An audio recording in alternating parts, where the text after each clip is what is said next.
Magandang araw.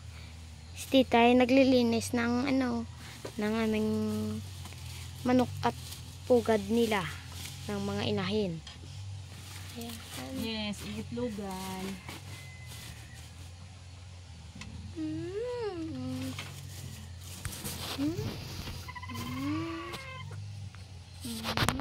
Ayan ang ating mga itlogan.